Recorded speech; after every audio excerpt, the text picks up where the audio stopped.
할렐루야.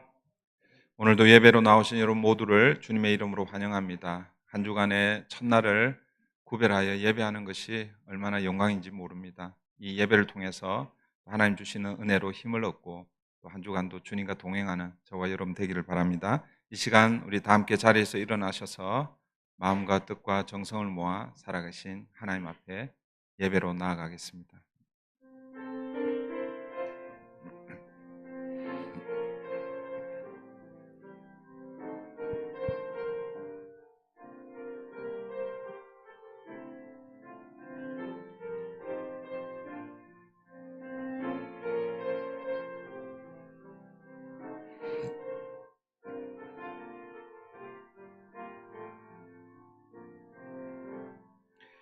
우리는 주의 백성이요 주의 목장의 양이니 우리는 영원히 주께 감사하며 주의 영예를 대대에 전하리이다. 아멘.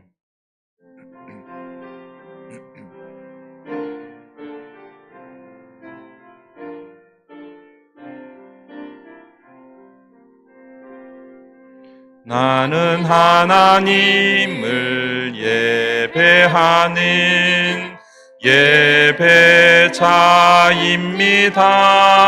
예배자입니다. 내가 서 있는 곳 어디서나 하나님을 예배합니다. 나는 하나님을 예배하는 예배자입니다. 내가 서 있는 곳 어디서나 하나님을 예배합니다.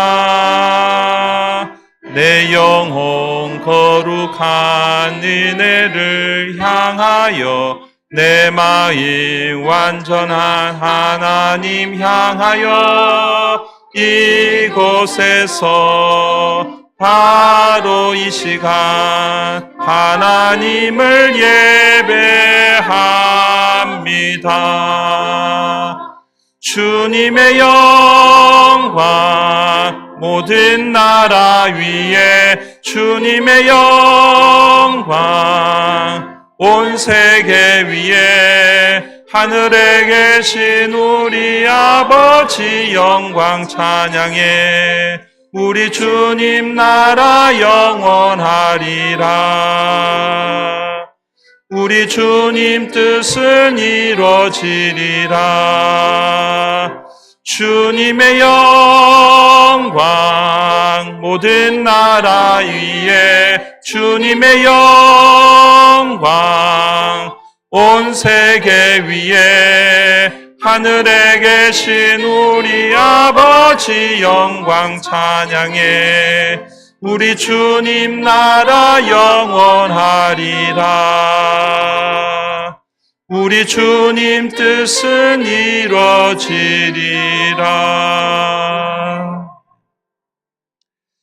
오늘도 지난 한 주간 우리의 삶을 돌아보며 하나님 앞에 우리의 죄와 허물을 회개하는 참회의 시간을 갖겠습니다.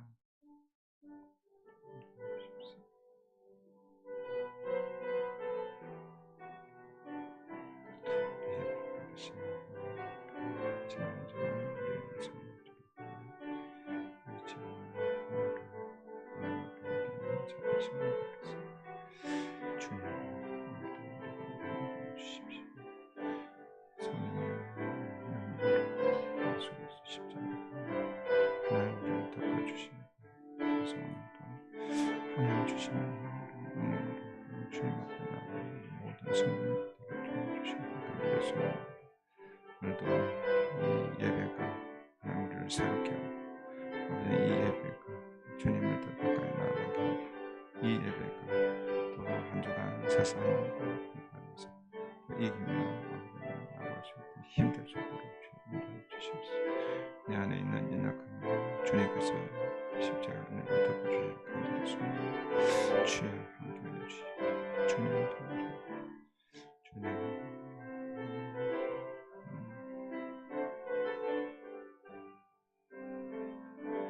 하나님 앞에 정직하게 자신의 죄를 고백하는 자들에게 주시는 용서의 말씀입니다. 자기의 죄를 숨기는 자는 형통하지 못하나 죄를 자복하고 버리는 자는 불쌍히 여김을 받으리라. 아멘. 전능하사 천지를 만드신 하나님 아버지를 내가 믿사오며 그 외아들 우리 주 예수 그리스도를 믿사오니 이는 성령으로 잉태하사 동정녀 마리아에게 나시고 본디오 빌라도에게 고난을 받으사 십자가에 못 박혀 죽으시고 장사한 지 사흘 만에 죽은 자 가운데서 다시 살아나시며 하늘에 오르사 전능하신 하나님 우편에 앉아 계시다가 저리로서 산자와 죽은 자를 심판하러 오시리라. 성령을 믿사오며 거룩한 공예와 성도가 서로 교통하는 것과 죄를 사하여 주시는 것과 몸이 다시 사는 것과 영원히 사는 것을 믿사옵나이다. 아멘. 자리에 앉으셔서 함께 찬양드립니다.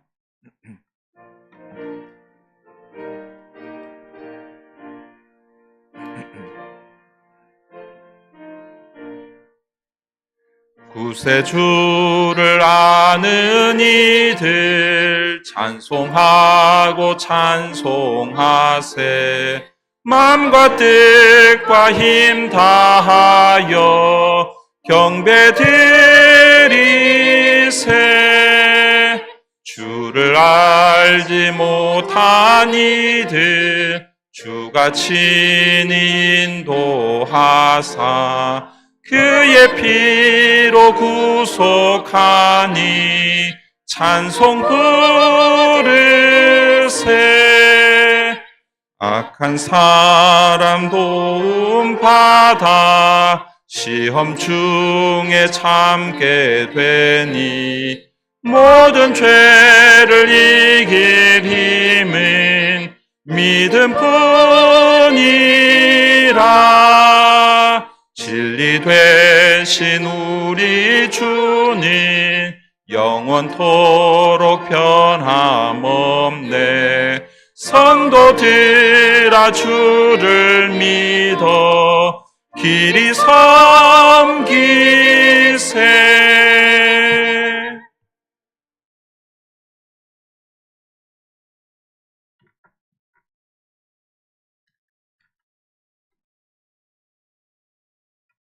사랑과 은혜가 풍성하신 하나님 아버지, 우리에게 영원한 생명을 허락하신 아버지의 사랑과 은혜에 감사드리며 이 시간 온전히 하나님께만 찬양과 경배와 영광을 올려드립니다. 오늘 귀한 주님의 날을 기억하며 주의 백성들이 예배의 자리에 나왔으니 영과 진리를 예배하게 하옵시고 오직 여호와 하나님만이 기뻐 받으시는 산제사가 되게 하여 주시옵소서. 주님, 오늘도 예배의 자리에 나온 저희는 주님의 은혜 없이는 단 하루도 온전히 살 수 없음을 고백합니다. 지난 한 주간도 저희를 지켜주시고 인도해 주신 사랑에 감사를 드리며 이 예배를 통해 주의 임재를 경험하고 주님과의 교제가 회복되기를 간절히 소망합니다. 하나님, 저희의 삶을 돌아보면 여전히 연약하고 부족함을 고백하지 않을 수 없습니다. 말씀은 들었지만 삶에서 순종하지 못하였고 기도는 드렸지만 믿음으로 기다리지 못했습니다. 사랑은 말했지만 실천하지 못하고 자비는 말했지만 판단과 비판으로 가득 찬 저희의 심령을 불쌍히 여겨 주시옵소서. 주님 앞에 저희의 수치를 내려놓고 죄인임을 고백합니다. 십자가의 보혈로 저희를 정결케 하시고 다시금 주님의 뜻 안에 바로 서게 하셔서 주님이 거하실 거룩한 성전이 되도록 인도하여 주시옵소서. 이 시간 주님의 몸된 교회를 위해 기도합니다. 이 땅 위에 세우신 주님의 교회가 진리 위에 바로 서게 하시고 이 시대의 어두움을 밝히는 등불로서의 사명을 감당하게 하옵소서. 서로를 세우며 사랑 안에서 연합하게 하시고 고난 속에서도 복음을 향한 열정을 잃지 않게 하옵소서. 주님, 미국과 대한민국을 기억하여 주옵소서. 사회 전반에 들이운 혼란과 분열을 주님의 은혜로 다스려 주시고 이 땅 가운데 정의와 공의가 강물처럼 흐르게 하옵소서. 위정자들에게 하나님을 경외하는 마음을 주시고 백성들 가운데는 자비와 긍휼, 화합과 이해의 마음으로 회복되게 하옵소서. 사랑의 주님, 이 자리에 모인 모든 성도들의 삶을 기억하여 주옵소서. 질병으로 고통하는 이들을 치유하시고 슬픔에 잠긴 자들을 위로하여 주시옵소서. 경제적 어려움과 관계의 갈등 속에서 신음하는 이들을 붙드시어 그들이 주님 안에서 소망을 찾게 하옵소서. 믿음이 연약한 자들을 굳게 세우시고 방황하는 자들을 주님의 품으로 돌아오게 하옵소서. 특히 살아선교의 권사님들을 기억하여 주시고 영육의 강건함으로 채워주시옵소서. 오늘도 말씀을 전하시는 목사님 위에 성령의 권능을 더하여 주시고 선포되는 말씀마다 심령을 찌르고 위로하며 회복시키는 능력의 말씀이 되게 하옵소서. 임마누엘 성가대의 찬양 또한 주님께 향기로운 예물이 되게 하시고 그 찬양을 통해 주님 홀로 영광 받으시옵소서. 우리를 구원하신 예수 그리스도의 이름으로 감사하며 기도드립니다. 아멘.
귀한 찬양 감사드립니다.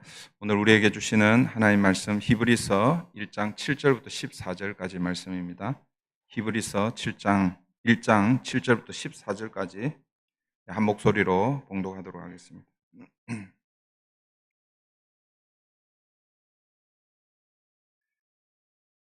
신약성경 353페이지입니다. 히브리서 1장 7절부터 14절까지 다 같이 봉독합니다. 또 천사들에 관하여는 그는 그의 천사들을 바람으로 그의 사역자들을 불꽃으로 삼으시느니라 하셨을 때, 아들에 관하여는 하나님이여 주의 보좌는 영영하며 주의 나라의 규는 공평한 규이니이다. 주께서 의를 사랑하시고 불법을 미워하셨으니 그러므로 하나님 곧 주의 하나님이 즐거움의 기름을 주께 부어 주를 동류들보다 뛰어나게 하셨도다 하였고, 또 주여 태초에 주께서 땅의 기초를 두셨으며 하늘도 주의 손으로 지으신 바라. 그것들은 멸망할 것이나 오직 주는 영존할 것이요 그것들은 다 옷과 같이 낡아지리니 의복처럼 갈아입을 것이요 그것들은 옷과 같이 변할 것이나 주는 여전하여 연대가 다함이 없으리라 하였으나, 어느 때에 천사 중 누구에게 내가 내 원수로 내 발등상이 되게 하기까지 너는 내 우편에 앉아 있으라 하셨느냐? 모든 천사들은 섬기는 영으로서 구원받을 상속자들을 위하여 섬기라고 보내심이 아니냐? 아멘. 오늘은 지난주에 이어서 천사보다 뛰어나신 예수님이라는 제목으로 계속해서 말씀을 나누겠습니다. 히브리서 1장 4절부터 14절까지, 우리 지난주에는 4절부터 6절까지 살펴보았고 오늘부터 7절부터 14절까지 살펴보는데요. 히브리서 1장 4절부터 14절까지가 예수님을 천사와 비교하면서 예수님이 어떤 분이신지를 소개하고 있습니다. 오늘 지난주에 시간이 부족할 것 같아서 오늘 이어서 그렇게 하도록 하겠습니다. 여러분 7절 먼저 보십시오. 7절입니다. 또 천사들에 관하여는 그는 그의 천사들을 바람으로 그의 사역자들을 불꽃으로 삼으시느니라 하셨으되, 여러분 이 말씀은 시편 104편 4절의 말씀을 인용한 말씀입니다. 우리 4절부터 14절까지가 예수님과 천사를 비교한다라고 이렇게 말씀을 하고 있는데, 구약 성경을 인용하면서 그렇게 비교하고 있습니다. 그냥 예수님과 천사를 그냥 비교하는 것이 아니라 근거가 있어야 될 거 아니에요, 그죠? 그래서 그 근거를 구약의 7구절의 말씀을 가지고 그렇게 비교를 하고 있는데, 오늘 7절 이 말씀은 시편 104편 4절의 말씀입니다. 이런 시편 104편의 말씀의 주된 내용은 뭐냐면 그 하나님이 창조하신 그 자연을 노래하면서 이 모든 자연은 하나님이 만드신 피조물이며 하나님의 뜻에 따라 움직인다라는 것이 시편 104편의 내용입니다. 그러니까 모든 피조물이 그냥 저절로 움직이는 것이 아니라 하나님의 뜻에 따라 움직이는데, 결국 천사도 그 피조물 중에 하나라는 그런 의미죠. 그래서 천사들도 하나님의 도구로서 하나님의 뜻에 따라 사용되는 종들이라는 그런 의미입니다. 이러한 말씀을 히브리서 기자는 예수님께 적용하면서 예수님이 곧 하나님이라고 선언하고 있습니다. 다시 말해서 천사들도 철저히 예수님을 수종드는 도구로 쓰이는 존재라는 거예요. 그래서 아무리 천사가 뛰어나고 탁월해도 결국 예수님의 도구에 불과하다라는 그런 의미입니다. 하나님의 아들이신 예수님께서 천사들을 바람으로 불꽃으로 삼으신다라고 이렇게 말씀하고 있죠. 이것은 천사들이 하나님 앞에서 예수님께서 바람으로 불꽃으로 그렇게 사용한다, 그런 뜻입니다. 바람으로 불꽃으로는 어떤 의미, 어떤 이미지가 이렇게 떠오릅니까? 바람으로 불꽃으로 성령, 성령, 성령을 우리가 바람, 불에 비유해서 성령을 바람으로 불꽃으로 이렇게 이해할 수도 있는데, 여기서에 쓰인 예수님께서 천사를 바람으로 불꽃으로 사용한다, 이런 말은 바람이 가지고 있는 그 속성은요, 바람은 휙 하고 지나가잖아요. 신속하다라는 그런 뜻입니다. 그러니까 여러분 혹시 어릴 때에 부모님이, 여러분들 지금은 다 부모님 입장이지만 여러분들이 어릴 때를 한번 생각해 보세요. 엄마 아빠가 여러분 뭘 심부름을 시켰어요. 그러면 바람처럼 신속하게 확 이렇게 했어요? 아니면은 하신 분들도 계실 테고 또 미적미적 이렇게 하신 분들도 계실 거예요, 그죠? 여러분 우리는 이렇게 물론 뭐 온전하게 그렇게 누군가가 뭐 심부름을 시키든지 뭐 이렇게 하면은 뭐 신속하게 그렇게 할 수 있는 분들도 계시지만, 우리는 본성적으로 누군가로부터 시키잖아요, 그죠? 그러면은 한번 이렇게 쳐다보게 됩니다. 그분이 부모님이라 할지라도. 왜? 특별히 우리 사춘기를 질풍노도의 시기라 그러잖아요. 그죠? 그럴 때는 심부름 이런 거 시키면 안 돼요. 그냥 내버려 둬야 돼요. 그런데 오늘 본문에서 천사들을 바람처럼 그리고 불꽃처럼 이렇게 부린다는 것은, 천사를 사용하실 때 그 천사들이 바람처럼 신속하게 그 심부름을 한다는 그런 뜻입니다. 불꽃이 가지고 있는 것은 힘, 능력입니다. 근데 그냥 하는 것이 아니라 능력으로 그렇게 한다라는 그런 의미를 담고 있다라는 거예요. 예수님의 도구에 불과한 이 천사들에 비해 아들은 어떤가? 8절 9절 한번 보십시오. 아들에 관하여는 하나님이여 주의 보좌는 영영하며 주의 나라의 규는 공평한 규이니이다. 주께서 의를 사랑하시고 불법을 미워하셨으니 그러므로 하나님 곧 주의 하나님이 즐거움의 기름을 주께 부어 주를 동류들보다 뛰어나게 하셨도다 하였고. 여러분, 이 말씀은 시편 45편 6절 7절 말씀을 인용한 것입니다. 이 말씀, 인용된 이 말씀은 누구를 설명하냐면 당시 왕을 설명할 때 사용하는 그 내용이죠. 그러니까 여기 보면 보좌, 규, 이 규라는 것은 왕이 들고 있는 지팡이를 얘기합니다. 옛날 성경은 홀이라고 이렇게 번역을 하고 있죠. 보좌, 규, 이것은 다 뭐예요? 왕을 상징하는 것입니다. 그러니까 천사들은 하나님의 도구, 아들의 수종드는 도구에 불과하지만, 그러나 아들은 뭐라는 거예요? 하나님의 아들은 왕이다라는 그런 의미입니다. 보좌가 영영하다라는 것은 영원한 왕이시다라는 거죠. 그 보좌가 영원히 끝나지 않는다. 영원한 나라로 지속될 것이다. 주의 나라의 규가 공평한 규라는 것은, 이 규는 이 지팡이라고 그랬잖아요, 그죠? 이 지휘관들 군대 가 보면, 우리 그 남자들은 군대 가신 분들은 그 소대장도요, 그 가장 그 초급 지휘관이 소대장이잖아요, 그죠? 소대에 물론 이제 그 소대 안에 또 분대가 있어요. 분대장, 그 학교에 보면 반장이 있고, 그 반장 그 다음에 뭐예요? 부반장, 부반장 말고 각 줄반장, 그렇죠, 줄반장. 줄반장처럼 그 소대는 4개 분대가 이루어져서 한 소대를 이루거든요. 그래서 분대장도 있습니다. 그래서 각 그 이 장은, 초급 장은 다 여기 견장을 차게 되어 있습니다. 그런데 이제 소대장부터 지휘봉을 가질 수가 있어요. 근데 소대장이 지휘봉을 들고 다니면 안 돼. 그 지휘봉은 중대장부터 이제 가지고 있을 수 있습니다. 중대장부터. 이 지휘봉이 가지고 있는 것은 뭐예요? 다스린다라는 그런 뜻이 있잖아요. 그런데 어떻게 다스린다는 거예요?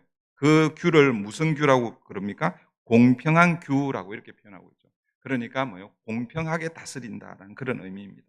그리고 9절에 보니까 하나님이 즐거움의 기름을 부어주신다라고 이렇게 말씀하고 있습니다. 즐거움의 기름을 부어주신, 기름을 붓는다라는 것은 뭐예요? 왕을 세운다라는 그런 뜻이잖아요. 그래서 하나님께서 사실 이스라엘의 왕을 세울 마음이 원래는 없었어요, 하나님은. 왜냐하면 누가 왕이시기 때문에, 이스라엘은 누가 왕이시기 때문에, 하나님이 왕이시기 때문에. 그래서 하나님은 이스라엘의 사실은 왕 대신에 누구를 통해서 다스리기를 원하셨냐면 제사장들을 통해서, 레위 지파 제사장들을 통해서 다스리기를 원했습니다. 그래서 여러분 그 여호수아 시대 때에 그 여리고 가나안 땅을 점령하고 나서 땅을 분배하잖아요, 그죠? 땅을 분배할 때 레위 지파는 땅을 분배받지 않습니다. 땅을 분배받는다는 것은 그 땅에 모여 살아야 되는데, 레위 지파는 땅을 분배받지 않고 12지파가 분배받은 그 각 성읍을 분배받잖아요, 그죠? 각 지파에서 4개 성읍씩 각주를 받아서 레위 지파는요 12지파에 다 흩어져서 살게 됩니다. 왜 하나님께서 레위 지파를 그렇게 흩으셨을까? 물론 이제 창세기 30 몇 장인죠? 네, 정확히 기억을 못하겠는데 32장인가요? 거기 보면 32장 그 디나 사건 때문에, 그 디나 사건 그 결과로 야곱을 통해서 축복을 할 때 사실은 축복이 아니라 저주의 말씀을 주셨죠. 레위 시므온과 레위는 흩어지게 될 것이다라는 그런 그 그것에 의해서 레위 지파가 흩어지지만, 그러나 출애굽기 32장에서 하나님 앞에서 모세를 통해서 하나님 앞에 우상 숭배했던 그들을 심판할 때 내 앞에 서서 누가 심판하겠느냐라고 했을 때에 레위 지파가 하나님의 편에 서서 우상 숭배한 자들 심판할 때 사용되게 됩니다. 그때 비록 저주로 흩어졌지만 그러나 하나님께서 그 레위 지파를 사용하시는 거예요. 어떻게 해요? 하나님의 대리 통치자로 각 지파에 흩어져서 하나님의 말씀을 전달하고 이스라엘 백성들이 하나님의 말씀으로 잘 살 수 있도록 그렇게 역할을 하는 게 레위 지파였습니다. 그러니까 원래는 하나님이 이스라엘 왕이시고 레위 지파를 통해서 대리 통치하기를 원하셨습니다. 그런데 시간이 흘러가면서 이스라엘 백성들이 뭘 요구합니까? 왕을 요구하잖아요. 그죠? 사무엘 선지자가 어떻게 보면 안 된다고 호통을 치지만, 그러나 하나님께서 사무엘에게 그냥 허락하라라고 이렇게 얘기합니다. 그래서 제일 먼저 왕을 누구를 세웁니까? 사울을 세우잖아요. 그죠? 그런데 그때 어떻게 하는 거예요? 사울을 왕으로 세우기 전에 먼저 기름을 붓는 거예요. 사울이 지나고 나서 그 다음에 또 누구를 왕을 세웁니까? 다윗을 왕을 세울 때 그때도 사무엘이 다윗을 찾아가서 기름을 붓잖아요. 물론 이제 다윗을 찾아간 게 아니라 다윗의 집 이새의 집에 찾아가서 아들들을 다 오게 해서 마지막 8번째 아들 다윗을 보고 하나님께서 기름 부으라고 해서 그렇게 했죠. 그러니까 오늘 본문에도 기름을 붓는다라는 것은 결국 하나님께서 세우시는 왕이다라는 거예요. 그런데 뭐라고 표현하고 있냐면 동류들보다 다르다라고 이렇게 표현하고 있죠. 이 동류라는 말은 어떤 의미겠습니까? 왕이라는 뜻입니다. 그러니까 하나님께서 기름 세우신 그 왕하고 그 왕과 같은 동류들, 그런 다른 왕들이라고 생각할 수 있겠죠. 그 다른 왕들하고는 다르다라는 거예요. 다른 왕들보다 뛰어나게 하신다라는 그런 의미입니다. 이 말씀은 세상의 왕들과 다른 왕으로 하나님께서 예수님을 왕으로 세우시겠다라는 그런 의미입니다. 그리고 이어지는 구절은 예수님이 창조주 되심을 창조주 하나님 되심을 증거하고 있습니다. 10절부터 12절입니다. 10절 12절. 또 주여 태초에 주께서 땅에 기초를 두셨으며 하늘도 주의 손으로 지으신 바라. 그것들은 멸망할 것이나 오직 주는 영존할 것이요 그것들은 다 옷과 같이 낡아지리니 의복처럼 갈아입을 것이요 그것들은 옷과 같이 변할 것이나 주는 여전하여 연대가 다함이 없으리라 하였으나. 여러분, 이 말씀은 시편 102편 25절부터 27절의 말씀을 인용하고 있습니다. 여러분, 히브리서 기자는 창세기 1장에서, 여러분 창세기 1장은 창조 사건이잖아요. 그죠? 우리는 창조 사건을 성부 하나님 혼자 창조하신 거라고 이렇게 생각하는데 사실은 그렇지 않습니다. 그 천지를 창조하실 때 성자 예수님도 함께 거기 계셔서 함께 창조 사역을 하셨습니다. 그걸 어떻게 알 수 있냐면 우리 요한복음 1장에 가면 알 수 있죠. 예. 태초에 말씀이 계시니라. 이 태초, 요한복음 1장의 이 태초는 어떤 태초와 같은 개념이냐면 창세기 1장에 태초에 하나님이 천지를 창조하시니라고 할 때 그 태초와 요한복음 1장에서 태초에 말씀이 계시니라 할 때 그 태초는 같은 시간의 태초입니다. 그러니까 태초에 하나님이 천지를 창조하실 때 그 태초에 누구도 함께 계셨다는 거예요? 말씀이 성부 하나님과 함께 계셨다라는 거예요. 그러니까 온 우주 만물을 창조하실 때 누구도 함께 하셨다는 거예요? 성자 예수님도 함께 하셨고, 그리고 또 성령은 그러면 그때 없었냐? 아니죠. 창세기 2장에 보면 여호와의 신은 수면 위에 있더라 이렇게 표현하고 있어요. 그러니까 이 온 우주 만물을 창조하실 때 우리는 하나님이 창조하셨습니다라고 할 때 이 창조는 성부, 성자, 성령 삼위 하나님이 함께 창조하셨다라는 것을 여러분 기억하셔야 됩니다. 그러면서 오늘 본문은 창조주와 피조물의 대조를 보여주고 있습니다. 어떻게 대조하고 있습니까? 그것들은 멸망할 것이나, 이 그것들이라는 것은 뭐예요? 피조물을 가리키는 것이죠. 피조물은 멸망할 것이나 오직 주는 영존할 것이요 그것들은 다 옷과 같이 낡아지리니 주는 여전하여 연대가 다함이 없으리라. 여러분, 피조물은 결국 다 사라져 없어질 존재입니다. 그러나 예수님은 창조주 하나님으로서 영원할 것을 말씀하고 있습니다. 여기서 우리가 기억할 것은 저와 여러분도 뭐예요? 어디에 포함되는 거예요? 피조물에 포함된다는 것을 여러분 기억해야 합니다. 피조물에 속한다는 것은 어떤 의미입니까? 우리도 다 결국은 다 사라지게 될 것입니다. 요즘 100세 시대라고 그런 말을 많이 하잖아요. 요즘이 아니라 사실은 한참 전에 이제 100세 시대라고 그렇게 말을 많이 합니다. 제가 설교 준비하면서 갑자기 궁금해가지고 챗GPT에다가 물어봤어요. 한국에 100세 넘으신 분이 몇 분이 계신가 이렇게 챗GPT한테 물어보니까 2023년 통계인데 2023년 통계에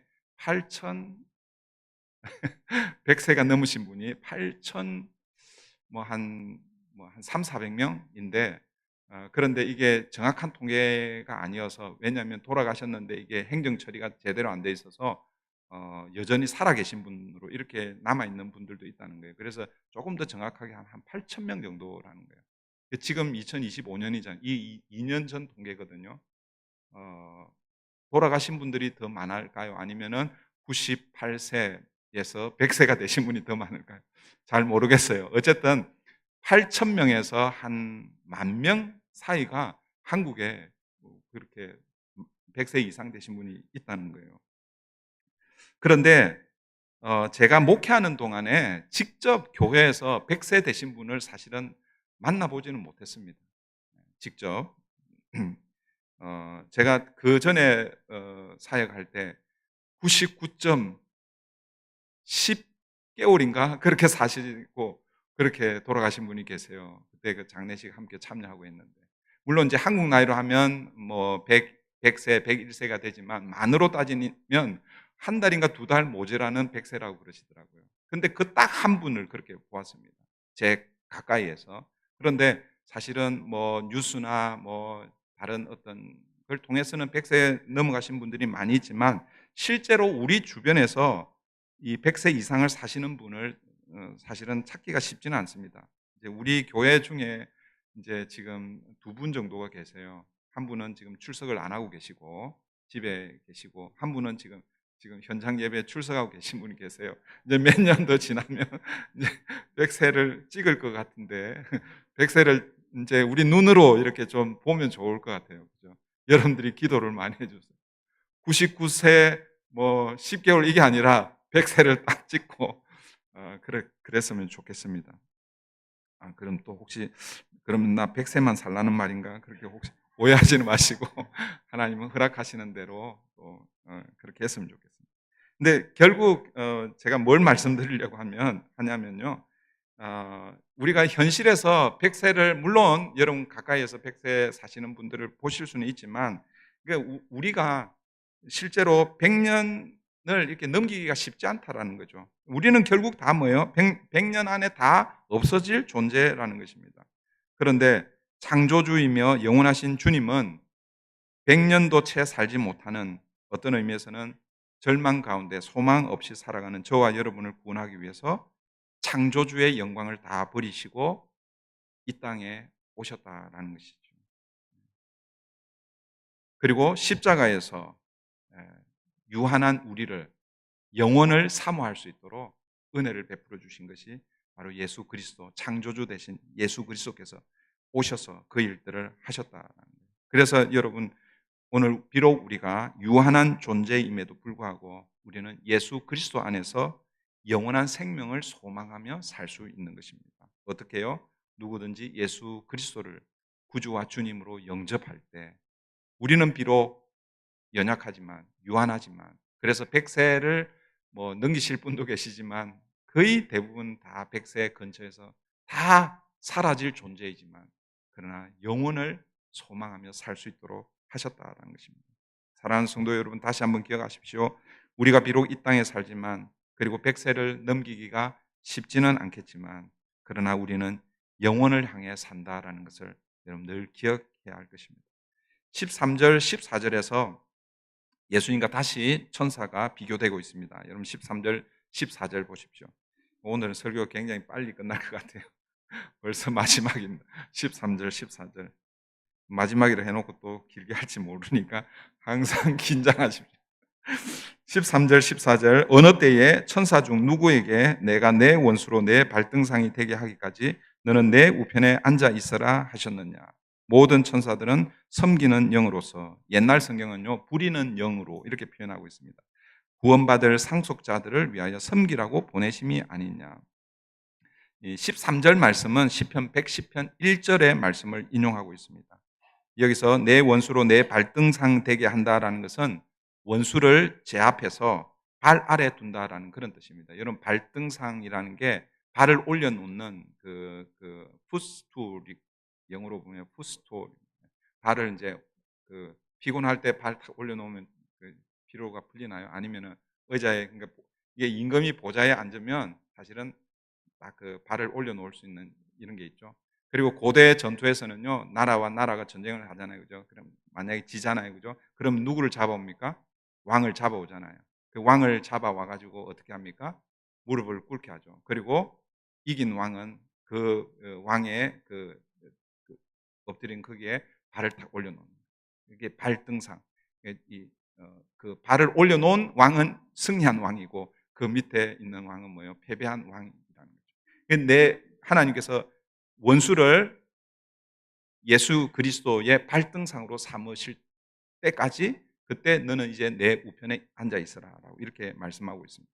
근데 이 말씀을 하시면서 오늘 시편이 우리 히브리서가 어떻게 인용하고 있냐면 이렇게 인용하고 있죠. 어느 때에 천사 중 누구에게 내가 내 원수로 내 발등상 되게 하기까지 너는 내 우편에 앉았으라 하셨느냐. 천사들에게는 이런 말씀을 하신 적이 없다라는 것이죠. 오직 누구에게 이 말씀을 하셨다는 것입니까? 아들에게만 하셨다는 거죠. 그리고 나서 다시 천사가 어떤 존재인지를 설명합니다. 14절 다시 보십시오. 모든 천사들은 섬기는 영으로서, 옛날 성경은 부리는 영이라고 이렇게 번역을 하고 있는데, 구원 얻을 후사들을 위하여 섬기라고 보내심이 아니뇨. 천사는 보통 이제 성경에는 사자로 이렇게 표현되기도 하고, 하나님의 사자로 이렇게 번역이 되기도 하고, 또 천사로 이렇게 번역이 되기도 합니다. 이 천사가 가지고 있는 원래 의미는 뭐냐면 사자, 심부름꾼, 메신저라는 그런 의미입니다. 천사는 하나님이 부리는 영입니다. 오늘 본문에서는 섬기는 영이라고 이렇게 표현하고 있는데, 사실은 하나님이 부리는 영입니다. 다르게 표현하면 하나님의 심부름꾼이라는 그런 의미죠. 하나님의 메시지를 전하는 존재가 천사입니다. 천사의 역할은 하나님의 말씀을 사람들에게 전달함으로써 하나님과 사람을 섬기는 존재, 섬기는 영이다라는 그런 의미입니다. 그럼 모세가 우리 시내산에서 하나님으로부터 율법을 받잖아요, 그죠? 구약 성경에서는 하나님께서 모세에게 직접 주시는 것처럼 이렇게 소개하고 있지만, 신약에 오면요, 천사를 통해서 받았다라고 이렇게 이제 표현을 하고 있습니다. 그러니까 사실은 천사가 그 중간에 메신저로서 하나님의 말씀을 모세에게 주었다라고 이렇게 이제 그렇게 이해를 하는 거예요. 그런 차원에서 사실은 천사가 부리는 영 혹은 섬기는 영이라고 할 때 종처럼 그렇게 수발드는 이렇게 생각하면 안 되는 거예요. 그러니까 하나님의 뜻을 사람들에게 혹은 어떤 특별한 어떤 존재에게 이렇게 전달하는 그 역할을 하는 것이 천사라는 것이죠. 그런데 이제 오늘 이 히브리서 1장 14절 이 말씀 때문에 천사에 대한 오해가 많이 있습니다. 저도 어렸을 때에 이런 얘기를 많이 들었거든요. 이 말씀, 그러니까 이 히브리서 1장 14절 이 말씀 때문에 하나님께서 각 사람에게, 하나님의 백성들을 보호하기 위해서 각 사람에게 수호천사를 보내주신다라는 이런 얘기를 많이 들었어요, 어렸을 때. 그리고 오늘 본문에 우리 옛날 성경은 부리는 영이었잖아요, 그렇죠? 오늘 우리 이제 새로 번역은 이제 섬기는 영으로 이렇게 번역하고 있지만, 옛날 성경은 부리는 영으로 이렇게 많이 그렇게 번역이 되고, 그리고 또 설교를 그렇게 했기 때문에, 그래서 하나님께서 각 사람에게 소위 말해서 수호천사를 붙여줬기 때문에 그 천사가 하나님의 백성들을 보호하고 이렇게 한다라고 이렇게 가르칠 뿐만 아니라, 그리고 우리는 하나님께서 우리에게 소위 말해서 보디가드 같은 그 천사를 주셨기 때문에 우리는 그 천사를 마음대로 부릴 수 있는 것을 이렇게 오해하는 경우가 있습니다. 그러나 이것은 좀 잘못된 신학 사상이에요. 물론 성경에서는 하나님께서 천사들을 보내어 하나님 백성들을 보호하신다는 말씀이 있습니다. 대표적인 말씀이 오늘 본문이고 그 다음에 시편 91편 11절입니다. 시편 91편 11절 제가 읽어드릴게요. 그가 너를 위하여 그의 천사들을 명령하사 내 모든 길에서 너를 지키게 하심이라. 그러니까 하나님께서 천사들을 보내서 명령해서 내 모든 길에서 너를 지키게 하심이라. 그러니까 하나님께서 천사들을 보내서 하나님 백성들을 보호하고 지키시겠다라고 그렇게 말씀하고 있습니다. 그래서 여러분 신약에 오면 그 대표적인 실례가 있는데 여러분 사도행전 12장에 가면 베드로가 감옥에 갇히잖아요. 그죠? 베드로가 감옥에 갇히는데 베드로가 감옥에 갇히기 전에 누가 먼저 순교하냐면 야고보 사도가 순교를 합니다. 그리고 그때 야고보 사도가 순교하고 나서 그 다음에 이제 곧 그 유월절 절기인지 제가 정확하게 기억을 못. 절기이기 때문에 이 절기에 베드로를 죽이면 안 되기 때문에 절기가 끝나고 베드로를 죽이려고 베드로는 감옥에 잠시 가둬놓고 있습니다. 그런데 어떻게 합니까? 하나님께서 천사를 보내어서 베드로를 구원해내시죠. 그게 사도행전 12장 11절인데 이에 베드로가 정신이 들어 앞에 이제 천사를 보내서 옥에 그 쇠사슬을 이렇게 풀고 옥문을 열고 해서 호련 중에 환상 중에 베드로가 천사에 이끌려서 감옥에서 나옵니다. 근데 이제 감옥에서 나와가지고 정신을 이제 들고 이제 말씀이 이어지는 거예요. 이에 베드로가 정신이 들어 이르되 내가 이제야 참으로 주께서 그의 천사를 보내어 나를 헤롯의 손과 유대 백성의 모든 기대에서 벗어나게 하신 줄 알겠노라 하여. 그러니까 여러분 아까 시편 91편에서는 하나님께서 하나님 백성들을 보호하고 지키시기 위해서 그의 천사들을 명령하여 보내신다는 이 말씀이 있고 그리고 실제로 신약에서 베드로가 이런 경험을 하게 되는 것이죠. 그러니까 성경은요 하나님이 때때로 천사를 보내어 어떤 개인적인 상황이나 아니면 구체적인 어떤 보호를 위해서 천사를 보내어서 보호하시고 인도하신다라고 그렇게 말씀하고 있습니다. 그러나 그렇다고 해서 하나님께서 각 개인에게 소위 말하는 전담 천사, 수호 천사를 보내어서 성도들을 보호하시는 것은 아니다라는 거예요. 이 수호 천사에 대한 가르침은 천주교에서 강조하는 그런 교리입니다. 그래서 천주 우리 기독교 개신교에도 교리가 있잖아요, 그죠? 가톨릭에도 가톨릭 교회 교리서라는 그 교리 책이 있습니다.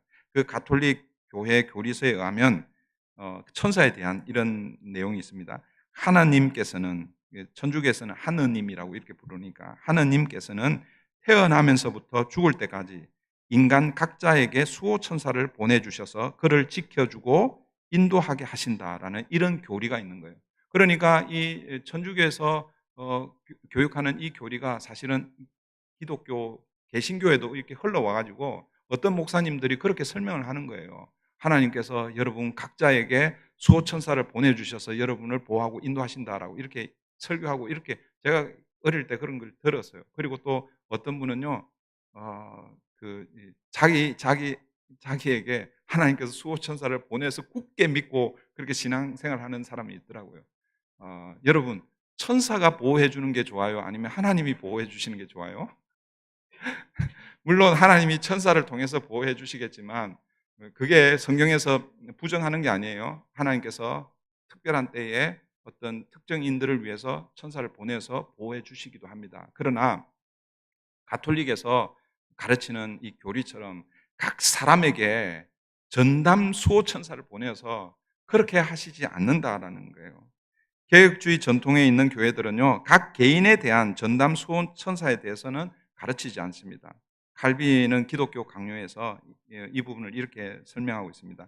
천사들이 성도를 보호한다는 것은 사실이지만 각자에게 개별적으로 천사가 붙어 있다고 주장하는 것은 성경의 가르침을 넘어서는 것이다 라고 이렇게 가르친다는 거예요. 분명히 여러분 중에서 혹시 그런 간증을 가지고 있는 분들이 혹시 있을 수 있습니다. 예를 들어 교통사고가 났는데 진짜 큰 사고가 났는데 그런데 몸은 하나도 안 다친 거예요. 그러면서 이렇게 간증할 수 있잖아요. 그때 수호천사가 나를 감싸 안아 주셨다고. 그렇게 간증하시는 분들이 가끔씩 있거든요. 뭐 그럴 수 있습니다. 그러면 그 수호천사가 그러면 어떻게 해야 되는 거예요? 그때만 지키는 게 아니죠. 태어나서부터 죽을 때까지 그 수호천사가 지켜주시면 여러분에게는 사고가 일어나요, 안 나요? 사고가 일어나면 안 되잖아요, 그죠? 그런데 그렇지 않은 거예요. 어떤 경우에는 그런 특정한 어떤 특별한 경우에 그렇게 하실 수 있지만, 그러나 처음부터 끝까지 소위 말해서 유명인들을 따라다니는 보디가드처럼 그렇게 천사가 우리를 그렇게 보호한다는 것은 아니다라는 거예요. 우리 개혁주의 신앙 전통에 있는 교회들은 그렇게 가르치지 않는다라는 거예요.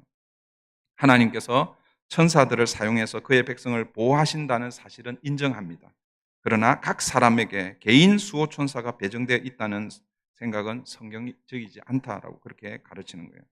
오직 우리의 참된 보호자는 삼위일체 하나님이시고, 천사는요 그분의 섭리 속에서 쓰임 받는다는 거예요. 지금은 이제 사실은 어떻게 보면 이 구약적인 관점 혹은 신약 시대에 성경이 기록되기 이전에 완전히 성경 완전한 계시로 성경이 주어지기 전까지는 천사들의 그런 활동들이 많이 보입니다. 그러나 여러분, 성경이 완전히 다 기록되고 난 이후에는요, 사실은 우리 성경에서 나타나는 그런 천사들의 그런 보호, 그런 활동, 이런 것들은 혁혁히 줄어들고 있습니다.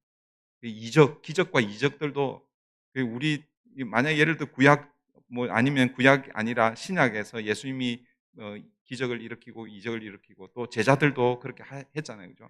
그런 것들이 우리 시대에도 그렇게 여전히 나타나야 되는데 사실은 그렇지 않다는 거예요. 그 이유가 뭐냐면 그런 모든 기적들, 이적들 혹은 천사들의 그 보호와 도움은 무엇이 오기 전까지, 완전한 계시가 오기 전까지 하나님께서 주로 사용하셨고, 이제 완전한 계시가 오고 난 이후에는 그런 기적들이 점점 사라들고 오직 뭐예요? 복음으로 하나님께서 하나님의 백성들을 구원하신다라는 거예요. 그러니까 이게 여러분 왜 그 고린도전서에서 전도에 미련한 것으로 하나님께서 구원받는 사람들을 구원한다라고 이렇게 표현하고 있느냐 하면, 그럼 전도가 왜 미련하냐? 전도가 미련하다고 했을 때에 전도하는 방식을 미련하다 이렇게 생각하면 안 됩니다.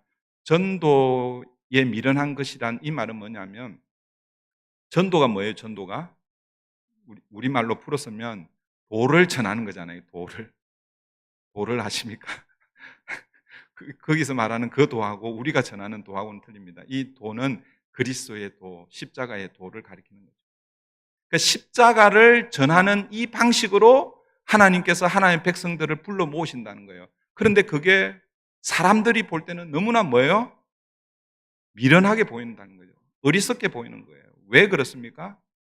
여러분, 십자가의 도가 여러분 유대인들에게는 뭐로? 수치스럽게 여겨지고, 그리고 그 당시 가장 지혜롭다고 여기는 헬라인들에게는 어리석게 보이는 거예요. 아니 어떻게 한 청년이 십자가에 달려 죽었는데 그 십자가에 달린 그 청년을 믿으면 구원을 받느냐라는 거예요. 이게 그런 말도 안 되는 그런 소리가 있느냐라는 거예요. 이게 뭐예요? 미련한 것이라는 거예요. 그런데 하나님은 그 십자가의 도를 전하는 것으로 하나님의 백성을 구원해 내신다라는 거예요. 근데 한번 생각해 보세요, 여러분.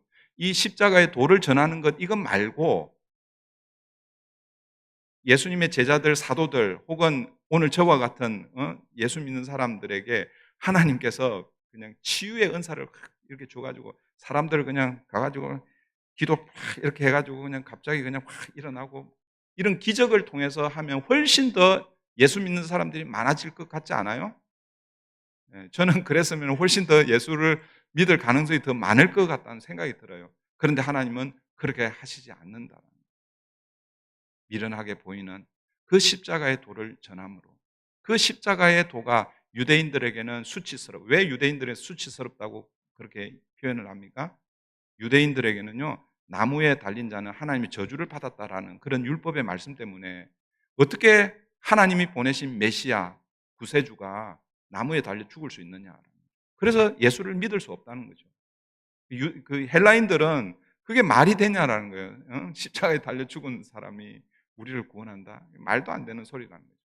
어리석게 보이고 수치스럽게 보이는. 그런데 그 십자가의 도가 하나님의 백성들을 구원해내는 능력이다라는 것입니다. 뭐 하다가 지금 이 얘기를 합니까? 제가 예.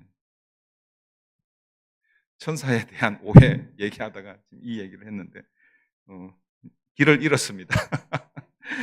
원고에 없는 얘기하면은 이렇게 길을 잃게 됩니다. 이제 말씀을 맺겠습니다. 여러분, 지난주에 이어서 오늘 본문은요, 예수님과 천사와 비교해서 예수님이 어떤 분이신지를 우리에게 소개해 주고 있습니다.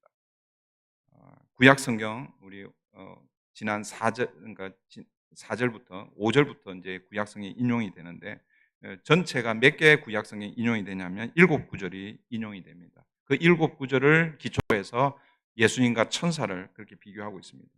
오늘 본문을 통해서 특별히 아까 제가 천사에 대해서 지금 말씀을 드렸는데 특별히 이 14절 이 말씀을 가지고 천사가 이런 존재이구나. 그리고 또 옛날에 부리는 영으로 이렇게 번역이 되어 있어서 천사에 대한 말씀을 강조하나 이렇게 생각하면 안 됩니다. 그러니까 14절 말씀을 딱 떼어가지고 천사는 이런 자들이야. 그래서 우리가 마음대로 부릴 수 있고 우리를 섬기라고 보내신 게 천사야 라고 이렇게 이해하면 안 된다는 거예요. 그 문맥 전체에서 지금 14절을 주시는 이유는 뭐냐면 예수님과 비교해서 천사는 뭐예요? 하나님의 도구의 메신저, 섬기는 영이다라는 것을 말씀하고 있다는 거죠. 그래서 여러분 이 말씀은요, 천사가 어떤 존재인지를 알려주는 게 아니라 사실은 뭐예요? 예수님이 어떤 분이신지를 소개하고 있는 것이죠. 예수님은 사람으로 이 땅에 오셨지만 그분은 하나님의 아들이시고, 아니 하나님이시기에 천사와 비교 대상이 될 수 없다라는 것입니다. 그런데 뭐예요? 그 당시 사람들이 천사를 특별한 존재로 그리고 또 숭배의 대상으로 그렇게 여기고 있었기 때문에 만약 그런 천사와 비교한다면 그 천사와 비교할 수 없는 그런 주님은 탁월하시고 뛰어나신 분이시다라는 것을 이 히브리서 기자가 우리에게 소개해 주고 있습니다. 그래서 지난주 말씀하고 오늘 말씀 전체적으로 좀 정리를 하면요, 지난주 말씀에 이런 말씀이 있었죠. 하나님께서 어느 때 천사 중에 누구에게 너는 내 아들이라 오늘 내가 너를 낳았다라고 하신 적이 있느냐라는 거예요. 천사 중에 어떤 천사에게도 하나님께서 너는 내 아들이다, 내가 너를 낳았다라고 한 적이 없다라는 거예요. 그런 차원에서 보면요, 우리가 훨씬 더 천사보다도 더 뭐예요? 귀한 존재인 거예요. 하나님 우리를 향해서 뭐라고 부르십니까? 아들이라 부르잖아요. 예수님을 이제 지난주에 우리 맏아들로 그렇게 표현을 했는데 맏아들로 다시 오실 때 천사들은 오히려 그를 경배할 것이다 라고 그렇게 말씀하고 있고, 오늘 본문에서는 아들은 천사들을 어떻게 해요? 바람으로 불꽃으로 그렇게 삼으신다. 바람으로 불꽃으로 그렇게 사용하신다라는 그런 뜻입니다. 그러면서 아들은 어떤 존재인가? 기름을 부어 영원한 왕으로 삼으시겠다 그렇게 말씀하시고, 그리고 원수들을 그의 발 아래 두시겠다 그렇게 말씀하시죠. 그에 비해 천사들은 뭐예요? 섬기는 영, 부리는 영이고 구원받을 상속자들을 위해서 섬기는 자들이라고 그렇게 설명하고 있습니다. 여러분, 예수님을 이렇게 천사와 비교해서 설명하는 이유가 무엇일까? 왜 이렇게 설명하고 있을까? 제가 방금 전에 말씀드린 대로 당시 유대교 안에는요, 천사를 특별한 존재로 그렇게 여기고 그래서 천사 숭배까지 하고 있었습니다. 그런 사람들에게 예수님과 천사를 비교하면서 사실 천사는 예수님과 비교되지 않는 그런, 그러니까 예수님을 그러니까 너희들이 그렇게 천사를 특별한 존재로 그리고 또 숭배까지 하는데, 그런데 예수님은 그것과는 차원이 다르신 분이다라는 것을 말씀하고 있다라는 거죠. 그러면서 어떤 마음으로 이 말씀을 주시냐면, 그런데 어떻게 이런 예수를 두고 다시 어디로 가려고 하는 거예요? 히브리서의 그 수신자들이 지금 어디로 다시 가려고 그러는 거예요. 히브리서의 수신자는 유대 그리스도인들입니다. 유대인 가운데서 회심하여서 뭐요? 예수의 제자로 사는 자들이에요. 그런데 심한 박해와 어려운 가운데서 여기서 이렇게 살다가는 큰일 나겠구나. 다시 어디로 가려고 그러는 거예요? 다시 유대교로 돌아가려고 합니다. 그런 그들에게 뭐요? 경고하는 말씀입니다, 사실은. 오늘 1장의 이 말씀은요, 어떤 의미에서는 유대 그리스도인들에게 경고의 말씀으로 주시는 거예요. 천사와 비교해서 비교가 되지 않는 그런 천사에 비해서 탁월하신 그 예수, 그 예수 그리스도를 두고 왜 다시 유대교로 돌아가려고 하느냐라는 거죠. 직접적인 경고는 이제 다음 주 2장에 가면 이제 그러므로 하면서 이제 직접 경고를 하고 있습니다. 그러니까 오늘 이 말씀은 이제 간접적으로 이런 예수님을 두고 그 예수님을 떠나려고 하느냐라는 그런 의미. 사랑하는 성도 여러분, 저와 여러분은 어떻습니까? 우리는 어떤 기대를 가지고 예수를 믿고 지금까지 신앙생활을 해오고 있습니까? 그럼 이 유대인에서 개종해서 그리스도인이 되었단 말이에요. 그러니까 이 사람들이 처음 개종해서 예수를 믿었을 때 그때 어떤 마음으로 예수를 믿었을까요? 그리고 오늘 우리는 어떤 마음으로 예수를 믿고 지금까지 신앙생활을 해오고 있습니까? 지금 이 유대 그리스도인들이 다시 유대교로 돌아가려고 하는 이유는 자기들이 고난 가운데 있었지만 그러나 자기들이 생각했던 것하고는 다르니까 뭐예요? 다시 돌아가려고 하는 것 아니겠어요? 오늘 우리는 어떠냐라는 거예요.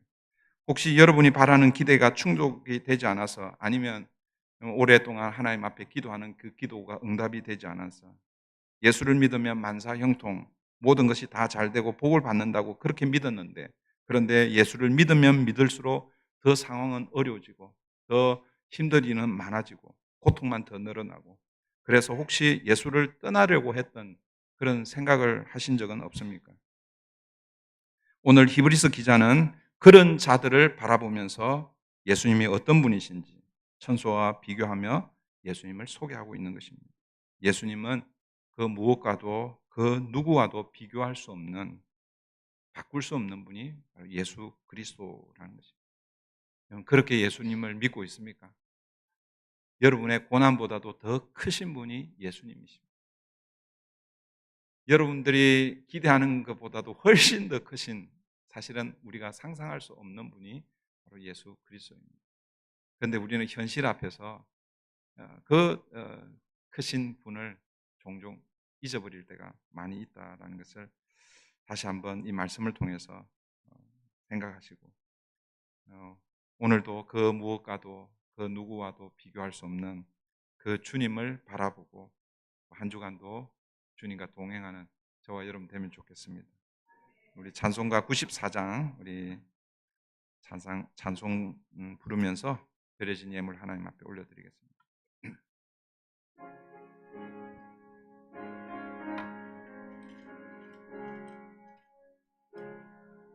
주 예수보다 더 귀한 것은 없네. 이 세상 부귀와 바꿀 수 없네. 영축을 내 대신 돌아가신 그 놀라운 사랑 잊지 못해. 세상 즐거움 다 버리고 세상 자랑 다 버렸네. 주 예수보다 더 귀한 것은 없네. 예수밖에는 없네. 주 예수보다 더 귀한 것은 없네. 이 세상 명예와 바꿀 수 없네. 이전에 즐기던 세상 일도 주 사랑하는 마음 뺏지 못해. 세상 즐거움 다 버리고 세상 자랑 다 버렸네. 주 예수보다 더 귀한 것은 없네. 예수밖에는 없네. 주 예수보다 더 귀한 것은 없네. 이 세상 행복과 바꿀 수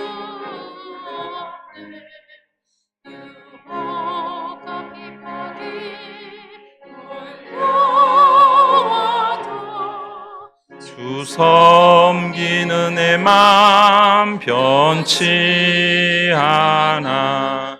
세상 즐거움 다 버리고 세상 자랑 다 버렸네. 주 예수보다 더 귀한 것은 없네. 예수밖에는 없네. 그렇습니다. 이 세상에 예수님보다 더 귀한 것은 없습니다. 그런데 또 우리의 삶을 돌아보면 우리의 현실 때문에, 우리가 처해 있는 상황과 환경 때문에 때로는 예수님보다도 다른 것에 의지하고 다른 것에 도움을 요청할 때가 참 많이 있습니다. 하나님, 이 유대 그리스도인들이 그 복음을 받고 예수 한 분으로 충분합니다, 그렇게 고백했겠지만 그 고난과 그 고통, 그 상황, 현실 때문에 결국 다시 유대교로 돌아가려고 하는 그들의 모습이 어쩌면 우리의 모습이 아닌지 하나님 우리를 다시 돌아보기를 원합니다.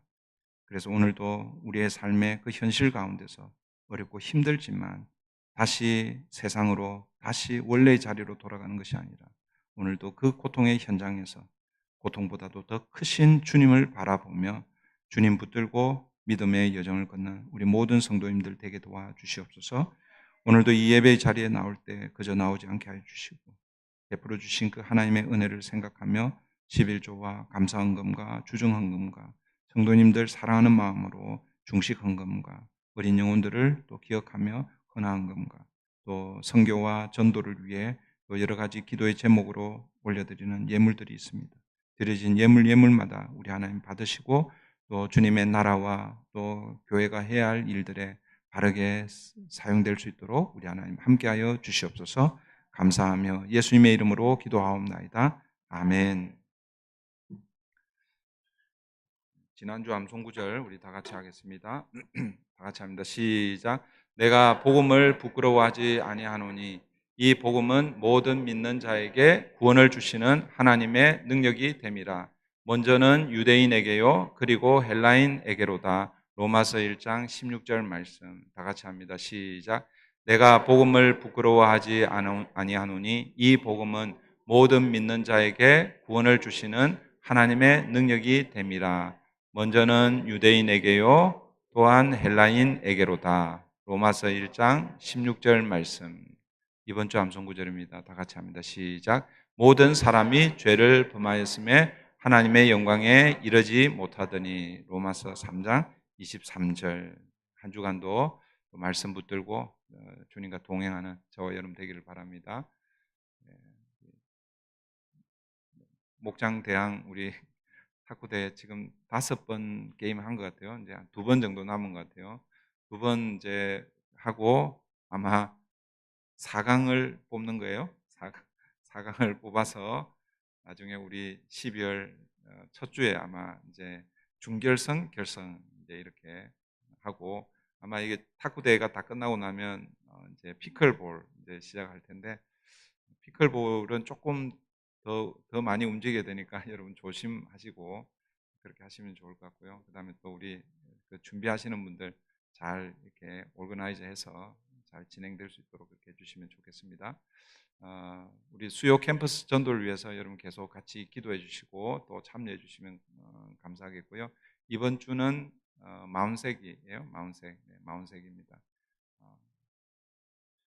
그리고 다음 주는 선교회로 모입니다. 우리 목장으로 모이지 않고 선교회로 모이니까 우리 선교회 회장 임원들은 또 선교회 어쩌면 이제 하반기 물론 이제 11월 달에 한 번 더 모임이 있겠지만 11월 달 이제 모임은 거의 뭐 끝난 기점이잖아요, 그죠?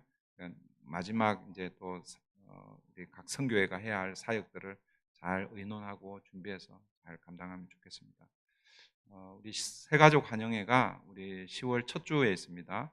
지난번에 10월 19일로 이렇게 했는데 우리 네팔 선교가 연기되면서 우리 조금 더 일찍 하는 게 좋겠다고 해서 10월 첫 주에 그렇게 하고요.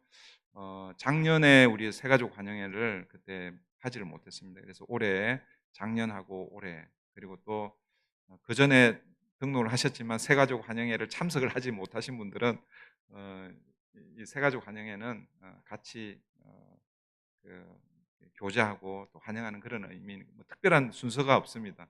이번에는 EM도 같이 하기로 그렇게 했습니다. EM도 올해 좀 많이 이렇게 많이는 아니지만 새로운 가족들이 많이 와서 같이 하기로 했습니다. 그래서 뭐 우리 KM이 뭐 특별한 어떤 행사를 이렇게 하기가 조금 어렵습니다. 그래서 같이 와서 함께 식사하고 교제하는 그런 시간을 가지려고 하니까 한 분도 새 가족이라고 생각되시는 분 한 분도 빠짐없이 참여해 주시면 좋겠고요. 리사이클용 그 계속 좀 해주시면 좋겠습니다. 제가 보니까 지난번 하고 나서 별로 모인 게 없어요. 뭐 음료수를 많이 안 드시나 봐요. 네, 혹시 집에 쌓여있는 거 있으면은 가져오시면은 우리 또 선교에 유용하게 그렇게 사용하도록 하겠습니다. 오늘 우리 교회 방문하신 목사님 계십니다. 우리 KM 예배에 참여하고 지금 EM 예배에 참여하는데 우리 멕시코 테카테 우리 함께 협력하는 우리 하나님의 군대 교회 그 담임 목사님하고 그 다음에 그 통역하는 우리 이반 형제가 금요일 날 미국 방문이 있어서 개인적인 방문이 있어서 왔다가 어제 우리 루비 목사님하고 시간 보내고 오늘 아침에 우리 교회 예배에 참여하셨습니다. 그래서 지금 아마 EM 예배에 같이 참여하고 거기서 순서를 좀 하고 그 다음에 저희는 제가 우리 식사하기 전에 그때 소개하도록 그렇게 하겠습니다. 그때 여러분 반갑게 그렇게 맞이해 주시면 고맙겠습니다. 우리 다 함께 일어나셔서 마지막 찬양 드리고 축도로 예배를 마치겠습니다.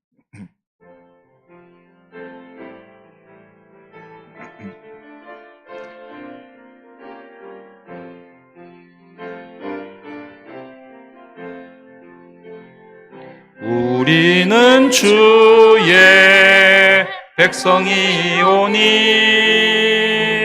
주의 그 큰 일을 선포합니다. 이곳 어두운 세상에 빛으로 부르셨네. 주의 얼굴 구할 때 역사하소서.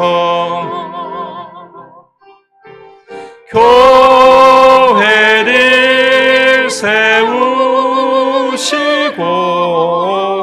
이 땅 고쳐주소서.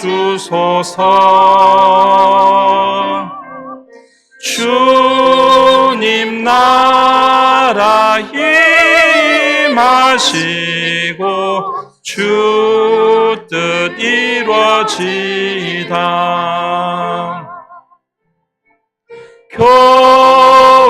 교회를 세우시고 이 땅 고쳐주소서. 주님 나라 임하시고 주 뜻 이루어지다.